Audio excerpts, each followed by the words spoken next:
Up next, we have a presentation session, Sustainability, Corporate Governance and Investor Services. Before I invite our presenters onto stage, I'd just like to remind you all that the presentations will be uploaded on our website for your viewing. That's just extra information. Now, first up, as a presenter, we have Dr. Ayzer Bilgiç. She's the Public Disclosure Services Director at the MKK. Please welcome.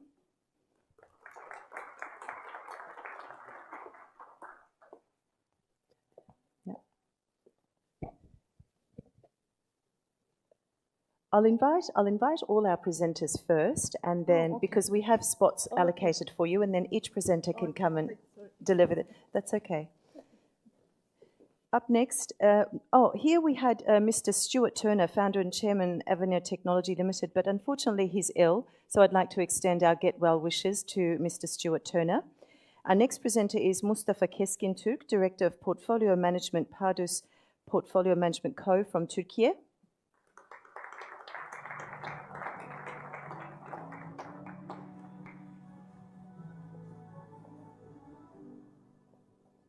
Welcome.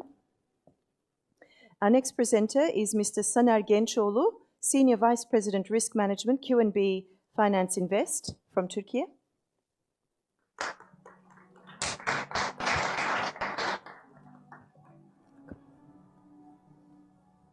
And last but not least, we have Mr. Miguel Espinosa, CSD Product Owner, Montran Corporation from Romania. Welcome.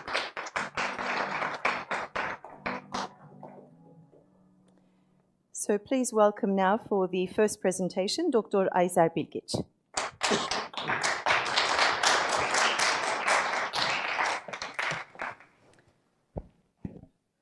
Dear ladies and gentlemen, today, I will present about the new vision of CSDs in digitalizing world, sustainability and corporate governance services. In this respect, I will mention about MKK's innovative experiences as a corporate governance service provider, CSD.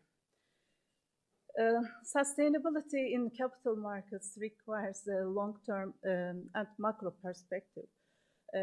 What does I mean with the macro perspective? We have to take into consideration all the stakeholders that we interested in, like the fund suppliers, fund demanders, intermediary institutions, regulatory authorities like CSDs and other stakeholders. We have to integrate the environmental, social, and my screen went. Okay, okay. Sorry, but it's already finished. Do you need some help? Yeah, yes, please. How to begin it? Want to end? I don't know how. Ya ya. Bu geri gidiyor. Yok ben şunu kullandım.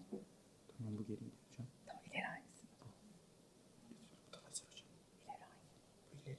Bu da hazır. Okay. Yeah, we are in here. Excuse me for the inconvenience. The integration of the ESG factors into management and decision-making processes is important for the whole participants of the markets. But today I will focus on the governance issues. As far as we all know that the good, strong corporate governance framework is a necessity for well-functioning, efficient markets because it provides the investor confidence, it helps the healthy capital formation and sustainable growth and resilience of companies. MKK is the Central Securities Depository and Trade Repository of Turkish capital markets. Yes, this is our core business. But at the same time, we are positioning ourselves as the corporate governance service provider company, provider CSD. OECD principle says that the digital technologies can enhance supervision and implementation of corporate governance requirements. In this respect, we believe that the good governance will bring the sustainable companies and sustainable investor side. MKK is also a fintech company. We are an authorized research and development center for 11 years, and during this period we performed more than 60 projects. And we believe that as a fintech company and also the CSD, we have a potential we have a potential to develop new systems to ensure the good governance for sustainable markets. In this respect, I will introduce some of our products, some of our services developed by our R&D center. First of all, the public disclosure platform, or shortly PDP, is the main source of information for Turkish capital markets. Mainly the PDP serves the transparency. We all know that transparency is one of the most important pillars of the corporate governance. This is how the information flows in Turkish capital markets, and at the same time how the PDP system works. Mainly, the PDP is designed to provide the correct, complete, analyzable, and reliable data.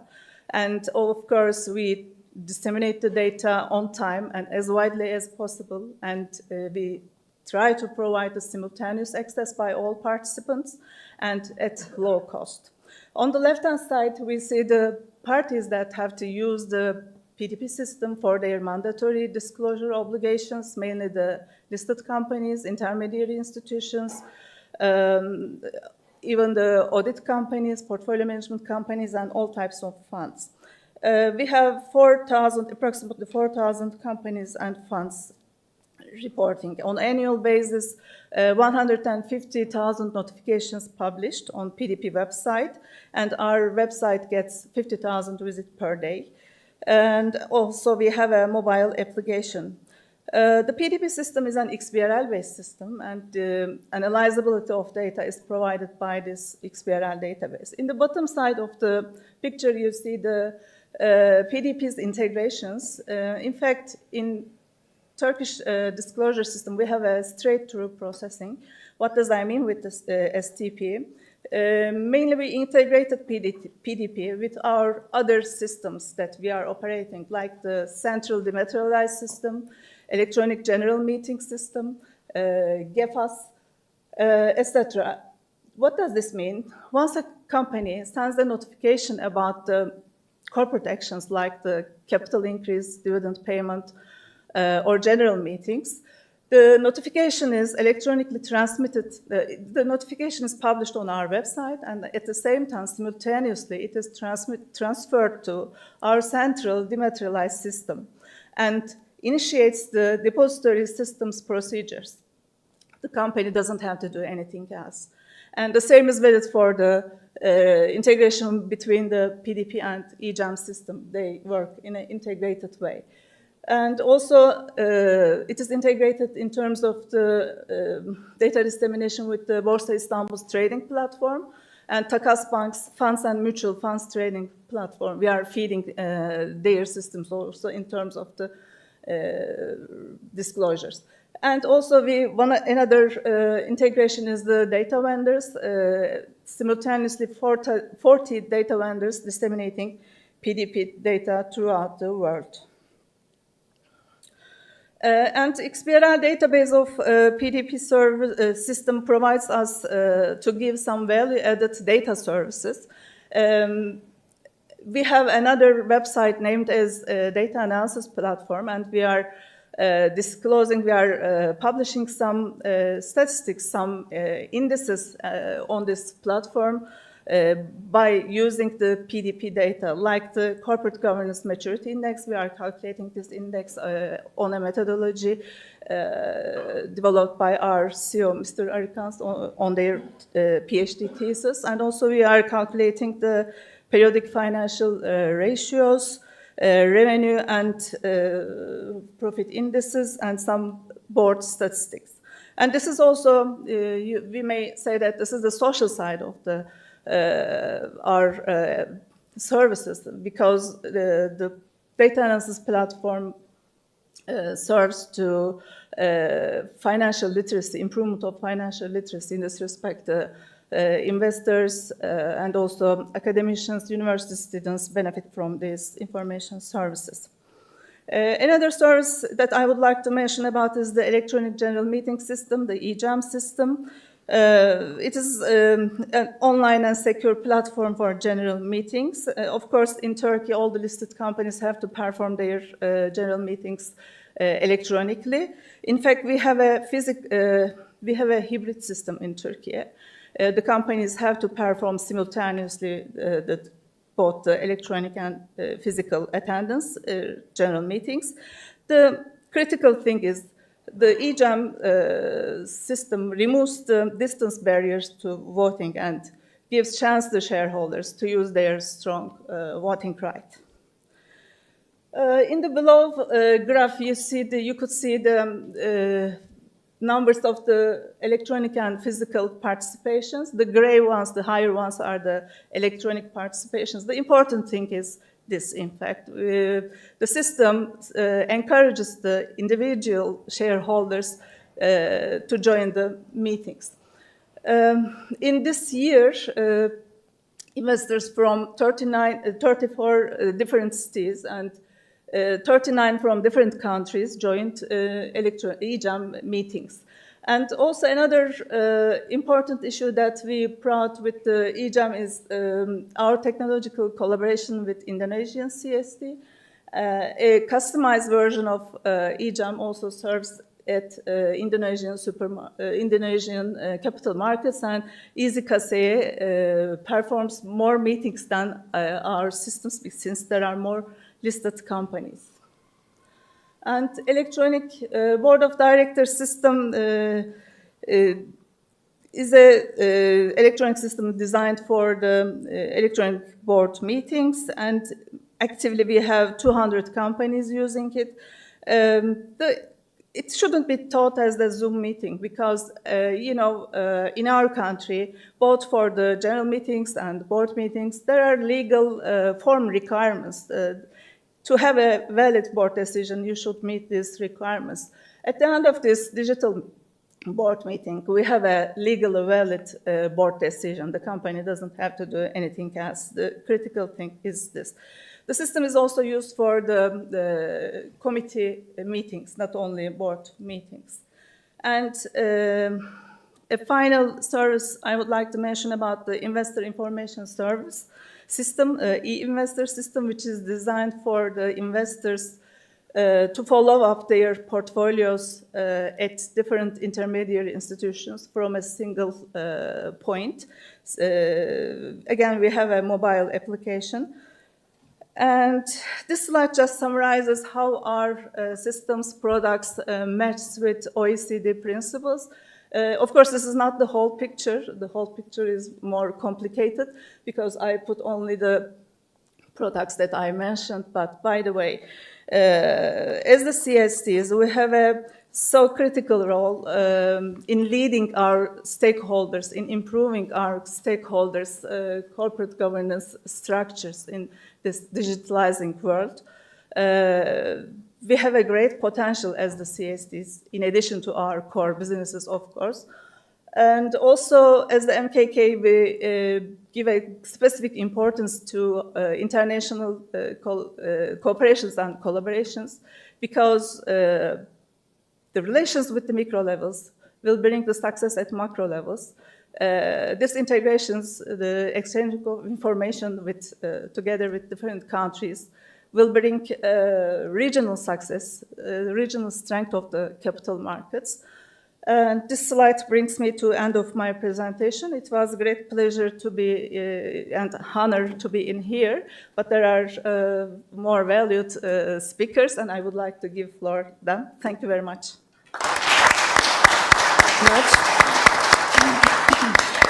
Thank you very much, to Dr. Ayzer Bilgiç for her presentation. Just before we invite our next presenter, I have an announcement to make. At 12:45 today, we will have a shuttle service to the nearest mosque for Friday prayer, for Juma prayer. So for any of those who would like to attend, please be informed, and it will return back to the venue at about 1:30. So just so you get yourself mentally prepared if you'd like to attend Juma prayer today.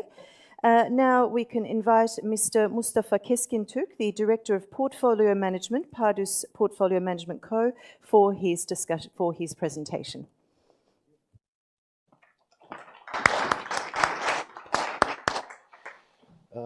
Thank you very much for inviting me to this marvelous event. Thank you very much for being here, for listening to me. I will try to give a perspective to the service industry and its reflections to the investor services as a portfolio manager's eye. All reflex is always try to seize the markets by looking at the crowds, what they do, how they feel, how they act, what's their fear, what's the greed level, and we are trying to seize the investor sentiment by the portfolio manager's side. So again, we will look at the crowds and how they feel, how they need. That's why my presentation has two chapters. First, this is your third day in this marvelous big event, so you must be feeling a little bit tired. So I will try to give a little bit hint about our culture, and then our culture into investor services and the service industry as a whole. So I will try to just take the air from here to our culture a little bit. I have 10 minutes, so I will try to bond all of them into the service industry and the sustainability of the sector as a whole. My first chapter is going to talk about, we are going to talk about our culture and our service industry. So let me start. Okay. So I'm a member of Güler Holding Company, Güler Investment Holding Company, and I'm very happy to be there for the 7 years, and I've been in this sector for 25 years. I've been working in Denizbank before for 17 years, and I'm a father for an 8-year-old son, and married, etc. So let's skip that. Okay, Turkish culture. We are really very much hospitable and very much, actually too much friendly, okay? We like to share, and we are really open-hearted. We like to host our guests and like to be hosted. We like to be spoiled, and we are kind of impatient people. We don't like to wait at lines too much. We always try to bend the rules. So all of our rules has another lines that makes them not bendable for the investors. And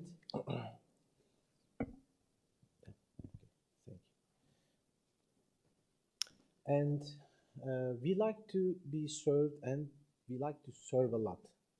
So this is a kind of our breakfast.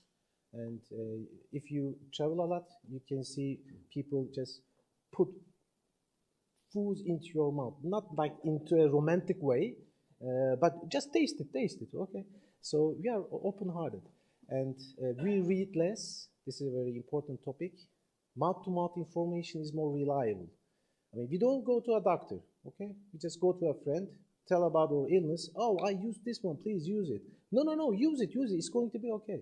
So we prefer doctors much more than, we prefer friends or relatives much more than doctors, okay? And we like to eat. This is our usual breakfast. We call it serpme. If you go for 3 person, you will have that kind of a breakfast. So breakfasts and or dinners is like quite rich, more than you can eat, okay? And of course, we have a wide range of kitchens. Ottoman kitchen, Mediterranean, Anatolian, Black Sea kitchen. So we have a variety of foods, which I believe you wanted to taste or tasted already. And we like to drink tea. If you go to anywhere, you will have to drink tea, like not a small cup, but a pot of tea or coffee. They serve you until you get shaped, okay? We are insistent people. You have to drink.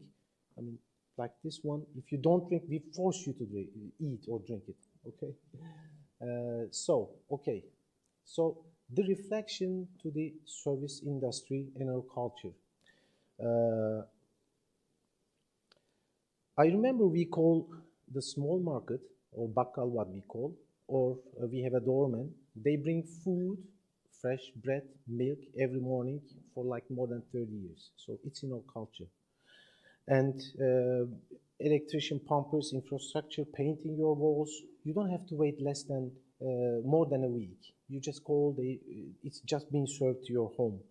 And small markets used to do it, but then hypermarkets are giving those services. So whatever you need, fresh fruits, soft drinks, whatever, cleaning tools, you just call them, they bring you in your preference choice at your hour. So online restaurants are common usually for 25 or 30 years. You can eat at 4 o'clock in the morning, whatever you like, kebab, whatever you like, it's going to be served at your home. So we like to be served. And this is strange, actually. One shopping mall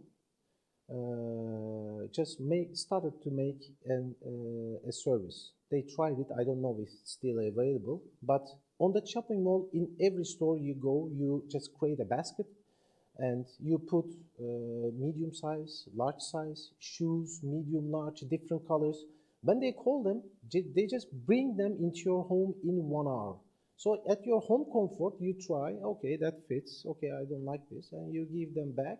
So you pay what you choose. So this is insane. I mean, at your home comfort, you are shopping from a shopping mall. So InvestorServices just evolving to the needs exponentially.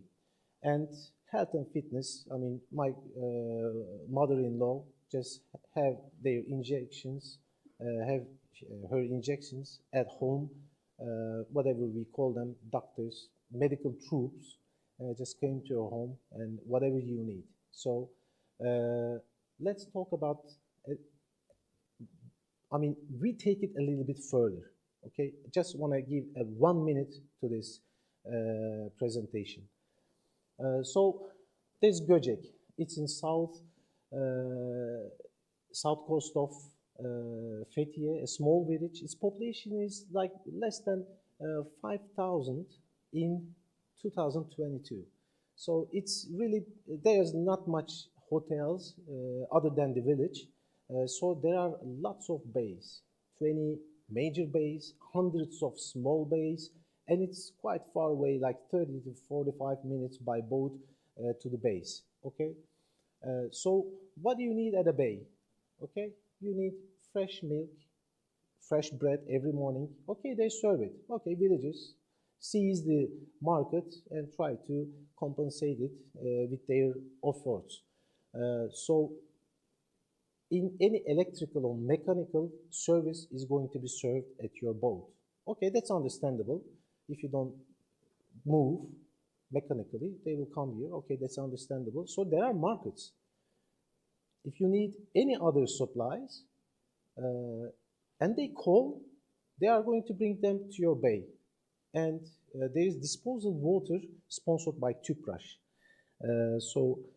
Tüpraş is the biggest companies in Turkey and sponsored to this. So if you call them, they come and take your disposal water into the bay where they are. So, okay, that can be normal. Big markets seize this opportunity, and from every morning from 9 to 6 o'clock, big markets come and stop by all the bays, and you can go and shop there. If you don't have a boat, small boat, you call them, they bring them to you. And there are lots of opportunities. Again, on a restaurant side, they will serve all the things to your boat as well. But this is interesting. They also serve coffee. If you are away from a village, like 45 minutes away, and you want suddenly coffee, iced latte, you call them to the village, and they have their boats, like this one, and they serve it like 30 minutes, 45 minutes later, they serve it to your boat, hey, your iced latte. Okay, this is something strange, and we like to be served, as I say. And by this, they sold like close to 5,000 kilos of ice cream and 5,500 liters of coffee in 2 years. So, the reflection to the banks and intermediary services, I want to just look at the service industry. and focus on services also on the bank side and also from the intermediary side. So, of course, there are some limitations, which is a must, I believe. In Turkey, all banks can use all ATMs. If you are from an ABC bank, you can use all the other banks. Moreover, if you have the app of that ABC bank, with this app, if you give permission, you can just access all the other banks' accounts from one app and manage all of them. Look at the bank transaction and look at the fintech, how evolving into our world.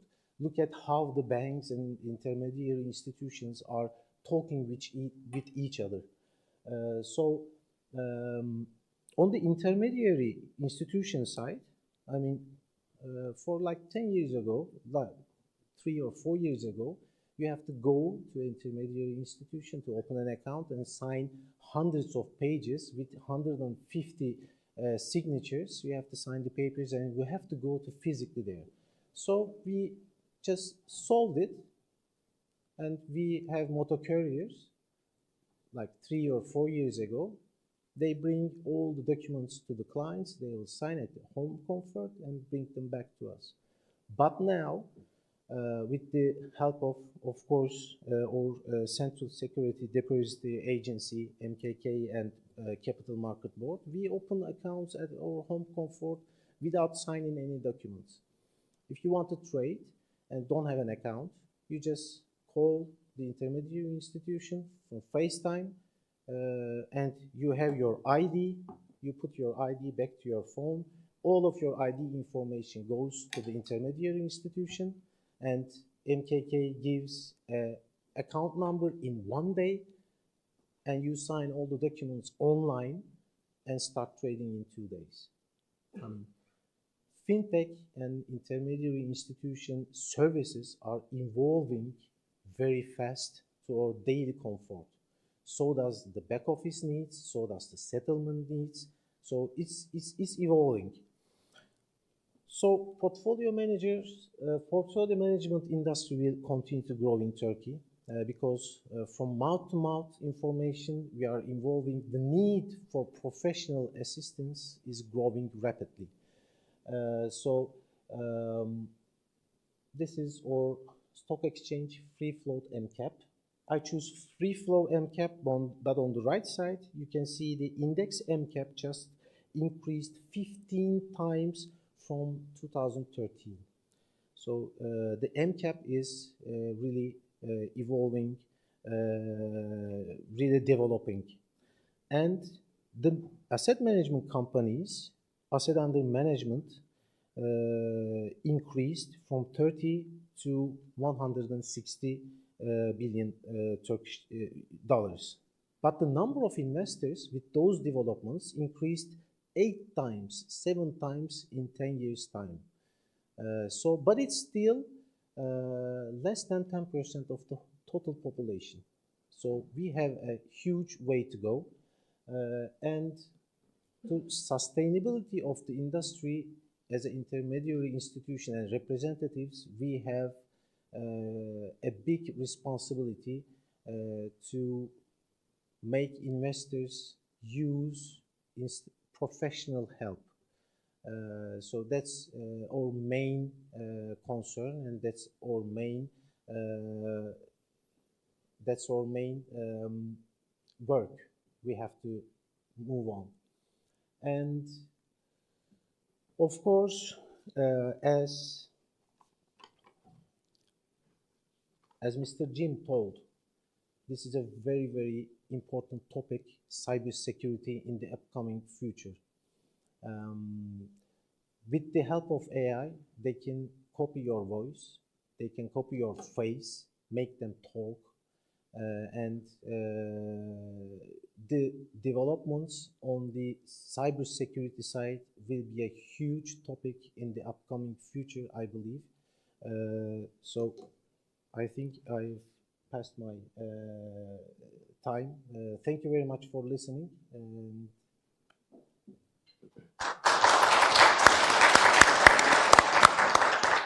Thank you very much for that. We thoroughly enjoyed Mr.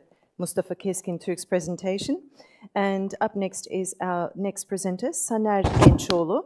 He's the Senior Vice President, Risk Management, QNB Finance Invest Turkey.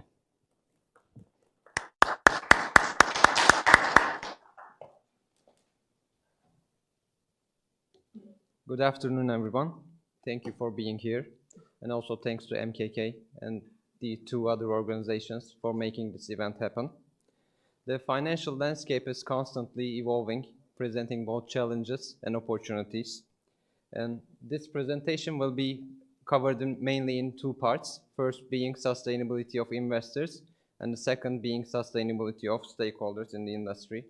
Each section aims to highlight how resilience can be built within our markets, giving among the key players involved. Resilience and sustainability often seem as two sides of the same coin. This synergy between them protects individual investors and strengthens the market as a whole. Before diving into climate-related risks and transitions, I'd like to start with investors and what needs to be done to sustain their growth in capital markets. In the wake of COVID-19, we've seen a surge in retail investors, mainly derived by low interest rates and ease of access to trading platforms and also digital onboarding solutions. As the industry, our goal should be here to retain that organically grown investors and steer them to be more resilient. It was something that we were aspiring for a long time as the industry. Now it's at our door, the growing number of investors, and now it's our job for us to make the best use of it. They also, a wider range of investors also contribute to market in various ways by increasing the volatility, enhancing market liquidity, and making informed decisions. But these are all true only if they have access to accurate information, proper financial education, and tools that allow them to assess their risks and opportunities effectively. To give an example of a local challenge, the Turkish funds market has not seen the same level of growth in its investor base as the Turkish equity market. While equity market numbers reach nearly 8 million investors, the funds investors remain at 5 million. The challenge of our local markets is to increase the participation on the fund side, and we need to do that, we need to encourage investors to diversify their portfolios and adopt long-term investment strategies so that they can withstand market fluctuations more effectively. So how can we maintain a resilient customer base? Understanding risks is essential for maintaining market stability. So the first way is to improve financial literacy among investors. The way to conscious and correct investment in capital markets is through financial literacy. To address this, at QNB Finance Invest, we have launched an educational portal called Yatırım Okulu, meaning investment school, to provide comprehensive resources that enhance our customers' understanding and confidence in managing their investments. We also recognize the invaluable contributions of other organizations in this area. Also, workshops and webinars can keep the customers up to date. The Turkish Capital Markets Association and other related parties are making significant efforts towards investor education, reinforcing the importance of informed decision making. Another example, next week Capital Markets Board of Turkey, Borsa Istanbul and TCMA will hold an international, with the International Organization of Securities Commission, will hold the World Investor Week event. Also some words for personalized guidance.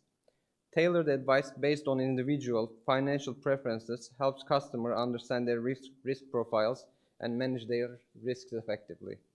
Leveraging AI for idea generation allows personalized guidance in capital markets, enabling strategic investment decisions tailored to individual client needs. At QNB Finance Invest, we have launched our AI-powered equity algorithm, equity stock picker algorithm, called Akıllı Robo, meaning intelligent robo. The industry is also utilizing the power of AI as it improves efficiency and reduces biases, resulting in better customer experiences. To conclude, financial literacy and risk management is vital for creating a resilient customer base. By prioritizing educational initiatives, we not only enhance individual financial literacy, but also contribute to the overall stability and sustainability of our markets. The last part of the first section will be about the institutional clients who seek funding. Companies today are under growing pressure to adopt sustainable practices and show their commitment to environmental responsibility. Transitioning to green funding is not just a trend. It's an essential for long-term viability. As you can see on the bottom right figure, since 2006, sustainable debt market has grown to $5.1 trillion, and almost 20% was that issued last year. I would like to give again a local example, a local challenge. More than 50% of our Turkey's exports are directed to European Union. With the implementation of carbon border adjustment mechanism, Turkish exporters are increasingly required to undergo through a green transition to meet EU's environmental standards. Therefore, green funding is not just about accessing finance at lower rates or benefiting from green use. As Mr. Serdar before us mentioned, there are no green use anyways, so it's a necessity for companies to sustain their core businesses in the long run. Going green also enhances brand reputation, gives the companies heads up in the regulatory requirements, and makes companies more resilient in the long run. If they want to take a part from that growing pool, they will need to be prepared for the regulations that to come. So we need to encourage the institutions to go in that way. In part two, I'll try to cover the sustainability of stakeholders with an emphasis on climate transition. The record high temperatures and rising greenhouse levels make it clear that the climate change is real. This environmental shift not only impacts ecosystems, but also disrupts economies, which is why climate risks are increasingly recognized as financial risks. On the first figure, you can see that national catastrophe-related economic losses have surpassed $290 billion in 2023. And on the next one, it's clear that the frequency of such events are growing. This trend is forcing every business to go through climate transition process. While climate change seems to mainly come with risks, there are also some opportunities.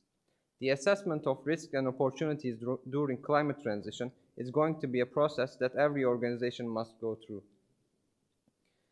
Every company will eventually have to incorporate a framework like the one shown on the bottom right corner into their decision-making processes, ensuring that both risks and opportunities are evaluated and reflected in their financial reporting, enabling them to adapt climate-related changes and maintain long-term resilience. To give an example, as a member of a brokerage firm, we will need to consider sector-specific risks when setting collateral haircuts, intraday buying powers, and leverage ratios of derivatives to ensure that they reflect the impact of climate-related changes on different industries. So we need to do something, that's for sure. But before starting to take actions, some might get lost in the midst of many regulations, principles, or guidelines. So where to start? The primary goal should be reaching net zero while accounting for the impact that our organizations create. Setting company-specific goals, much like Paris Agreement's nationally determined contributions, is crucial. It ensures that targets are relevant and achievable within each sector. Creating an assessment within the current infrastructure of our companies, rather than establishing a new layer of management, will result in a smoother transaction. This approach integrates the climate transition into existing corporate functions, rather than treating them as separate entities. To achieve this, the transition should be initiated by the highest level, meaning that the boards must lead the way. The chart in the middle shows how we handle this governance structure, starting from the board at QNB. Creating a sustainability governance framework and constructing related policies is the foundation of sustainability efforts. It's important to clarify risk ownership and responsibilities, and following this, setting specific and measurable targets tailored to your company and taking actionable steps and continuously measuring and reporting progress to reach your targets is important. Here is an example of QNB Group sustainability governance. We are approaching sustainability under 3 topics. First one being sustainable finance, because we want to deliver profit with purpose. Second one being the sustainable operations, because we want to operate ethically and more efficiently. And the last one being beyond banking, because we want to contribute towards wider society. And the figure on the right side shows our strategic focus areas and the related reportings used for disclosure. In the end, it all starts with commitments. Committing to a well-known initiative helps organizations to gain quick and positive results in the short run. For the last part, the efforts of the industry, achieving an industry-wide transformation requires collaboration between a wide range of stakeholders, including regulators, associations, asset management companies, and brokerage firms. Here are some examples from our local stakeholders. Capital Markets Board of Turkey published Sustainability Principles Compliance Framework and Guide on Green Bond Issuances. Borsa Istanbul established Sustainability Platform, Sustainability-Themed Indices, and published Integrated Reporting Guide. Public Oversight Accounting and Auditing Standards Authority published Disclosure of Sustainability-Related Financial Information Standards. Many asset management companies are focusing on sustainability-themed investments. A group company of ours, QNB Asset Management, turned one of its index ETFs into clean energy ETF and constructed an index. There's also a clean energy and water fund of funds managed by QNB Asset Management. A rather recent development, 30% Club, an initiative that advocates for women empowerment, together with CEOs of brokerage firms, signed a declaration to promote greater representation of women on company boards and in executive levels. To conclude my words, multilateral efforts of the industry is vital for achieving a sustainable transformation of our financial systems. By working together, we can align our strategies, foster transparency, create sustainability culture, and collectively contribute towards a greener and more resilient financial system. Thank you all for listening. Thank you very much, Mr. Saner Gençolu, for that presentation. And now we have our last but not least, Mr. Miguel Espinosa from the CSD product owner Montran Corporation from Romania. Thank you.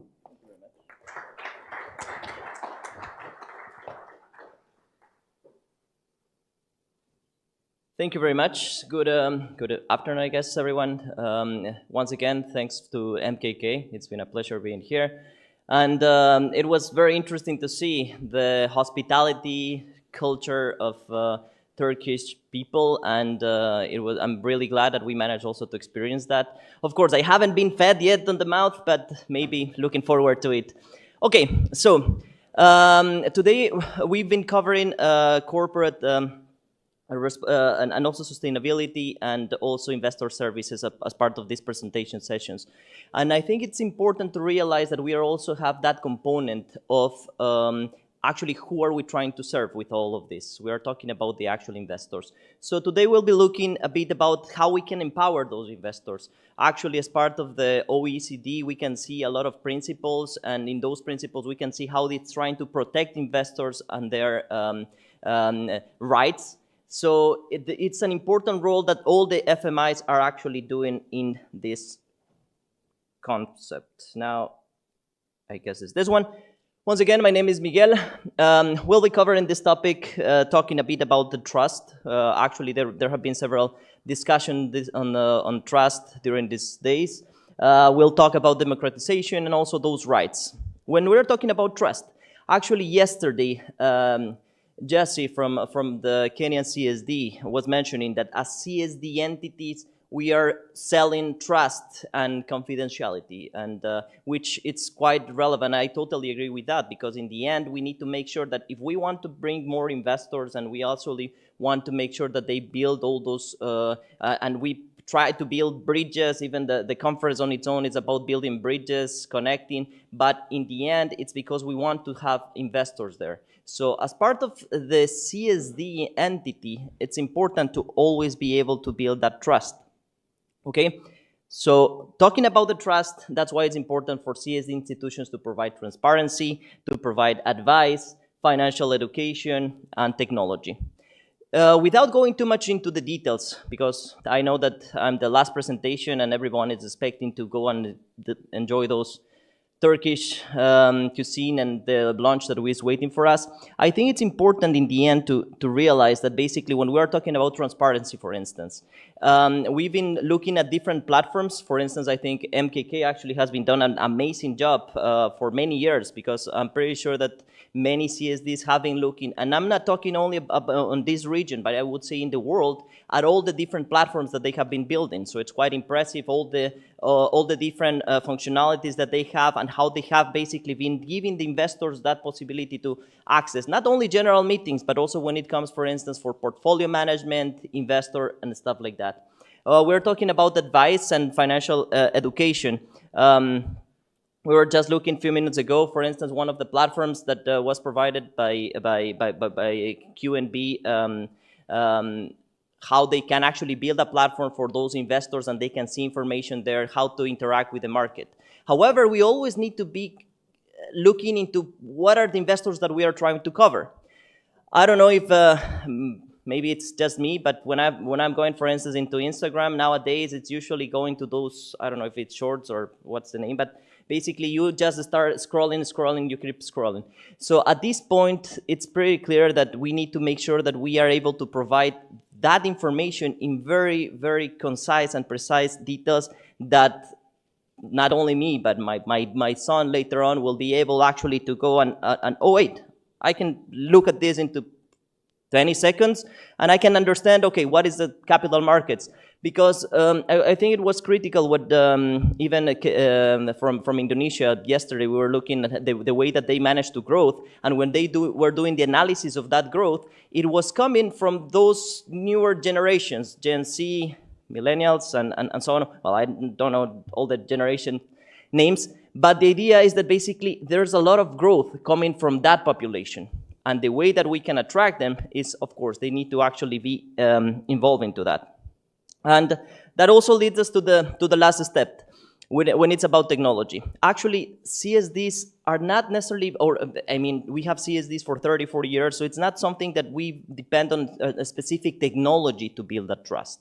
The trust is there, so the technology. But I think that in the end, it's important for that, for the investors to get to see that area, to get to understand what's happening, and to make sure that they can rely on that technology, regardless. Call it BLT, traditional, call it whatever name you want to put on it. They need to make sure that it's reliable. I don't know if you've seen, but even people when they are looking into the phone, they don't know basically what when I'm looking, I don't know, on my e-banking application, I'm not considering, okay, what technology are they using, what are the services and so on, because sometimes we end up trying to focus on some specific areas. What I care is that basically that is there and I can trust on it, okay? So that's why it's important for all of us to be looking into that. Now, as part of this concept, we also have the democratization part, that basically we need to make sure that all those investors can get that that power and be part of the capital markets. Now, I know that it sounds also as part of the of this I don't know, financial inclusion and also financial literacy part, but it's more than that. Because in the end, I can tell you even from my own experience, last year when my son turned 18 years old, I didn't know that, but actually he opened an account. He opened an account with one of the brokers and for crypto trading, because one of his friends was doing crypto, so he went on to crypto. Of course, as expected, he ended up losing all the money that he put into. But in the end, he came to me a bit later, and I was then trying to explain. But in the end, what we need to understand is that with this, we can see how those newer generations are not necessarily like afraid anymore of investing, because they hear it every day. They hear it like, if you see, I don't know, do you start looking around, you can find a lot of entities that would start basically offering cryptocurrencies and blockchain, and even if you go into a mall, and now you have those kind of ATM machines that where you can buy cryptocurrencies and so on and so forth. So now they know the terms about investment, but it's important for them to know that that's not the only path. They need to know what are the capital markets. And as it says there, it's important for them to understand what are the different risks and as capital markets, we need to make sure that we can have all the different type of instruments and different type of assets that can meet those risks, and they need to be aware of that. Of course, I'll be honest, my son didn't know that when he was buying those crypto, he was expecting like just to become a millionaire in 1 year. We know, especially in this room, we have people that have been working with capital markets for years, and we know that those things don't necessarily happen. But of course, if we look at those newer generations, that's the way that they are seeing. They believe that, okay, today I will put $10 into this latest, I don't know, not only cryptocurrency, but let's put a name of any instrument, and then in 5 years I will be millionaire. Because I can see also that maybe there are some stocks, like everybody wants to buy, I don't know, Tesla at some point or Apple, so they need to basically get that information, okay? And as part of that, it's important for them also to know what are the steps that they need to do in order to get into capital markets. In some cases, there are a lot of barriers. It's quite impressive. For instance, we were looking at what the MKK is doing, and we were seeing the previous presentation from A1 Capital, how basically now the onboarding, it's done really fast, and now there's a lot of collaboration. And of course, there are different instruments and different players that are involved into that aspect, but it's important to make sure that we push for that to move things forward. Because otherwise, I'm pretty sure that if I go to my son and tell, oh, you know, you can get and buy some ESG bonds. First of all, I need to explain first what is ESG for him. Unfortunately, he's still not necessarily too worried about the environment and governance and stuff like that. But still, even after we pass by that, then we will go, okay, now you need to do to open an account with an intermediary, or in some cases directly with the CSD. What are the steps? And if we look, I know that some entities, because actually I was looking into some websites, you provide some information, what are the steps, how to get in there, but sometimes it's not necessarily clear. I'll be honest, there are some videos sometimes, I don't know, a 20 minutes video that explains the steps in some cases, other just provide some documents, but there's no necessarily a sweet, easy way for them to understand and then to get more details, because they should not be afraid of just all the amount of information that they will receive, okay? Now, talking also about the OECD principles, we're talking about the rights. In the end, for investors to get involved, oh no, I was actually going to use that the fact that my name is, if you noticed before, it was actually Espinosa CSD. So you understand how good Montron is with CSDs, but we cannot no longer use that one. Okay, good. When we are talking about the rights, actually this was taken as part of the principles, and actually MKK also went through it, how they cover, but MKK has been doing a quite impressive job doing that, covering all those rights and making sure that they have access and the tools for those investors.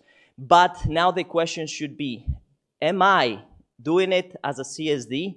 Or as a financial market infrastructure? Do I provide the methods, for instance, for, well, I hope that all the CSDs here in the room cover for sure with the first one, for ownership registration. Is that clear? What are the steps? How can I facilitate that to the investors when we go to the transferring?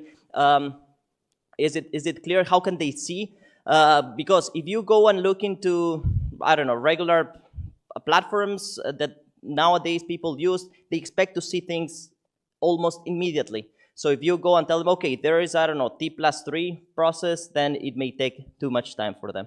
And you can see again, then we go with general meetings, also having access to the information and so on. I won't stop into those each one of those elements, because I think that the important part is for the CSDs to actually identify those, look at the principles. Actually, I managed to go through the document, and this is just one paragraph basically of the principle, so that can give you an idea what else you should be doing, because as it was presented by Sander, it's important that it's not necessarily given to the companies, to those listed companies, but it's actually given to regulators and financial market infrastructure. So it's important for you to be aware of that and making sure that you can make the platforms or channels, ways in which those rights are respected. Okay? Now, there are important things that we need to keep into account.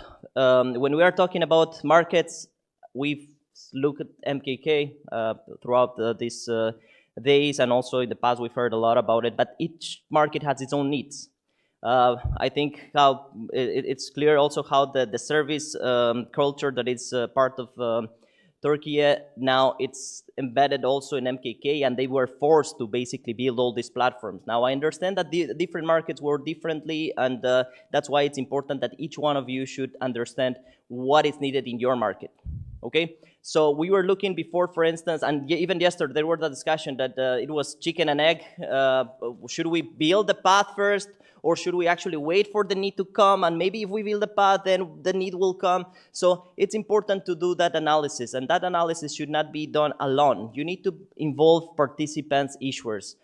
We've been, as a solution provider, we've been working with many institutions that they come, okay, we want to build this very nice advanced functionality, and it's like, okay, one of our questions, okay, who is going to use it? We don't know yet, but we want to build it. So it's important to understand and to have also the issuers on board, because, for instance, you may be building a lot of platforms, but then you may get a lot of backlash from, for instance, from the participants on the intermediaries. But at some point, you need basically to find that right balance. It was covered throughout the last 2 days also, the importance of the security and privacy. I won't go into the details. There are a lot of things that need to be, you need to go deep into the cybersecurity, because in the end, if you're trying to do all these things and trying to build a trust, but if the platform is not working, or if anyone hears about any hack, or maybe it's not available for just even few minutes, I'm pretty sure that then the investors will say, okay, something fishy is going on. Okay, so that's why we need to make sure that we have we need to consider into the technical implications. We need to look into the resilience part now, especially for those in those CSDs that have more interaction with the European markets. Now you may be impacted also by the DORA regulations, because that's even coming into the stakeholders of those CSDs. So it's a lot to take into account, but it's basically to make sure that we have the right tools in place for that. Okay, so that was mainly for my end. Once again, we are from Montreal. We have a global presence. We've worked with over 40 CSDs. If you would like more information, just let us know, because we've been trying to address all these issues with different institutions around the world, and we are there to help you. Okay, thank you very much. Feel free to contact us. Thank you.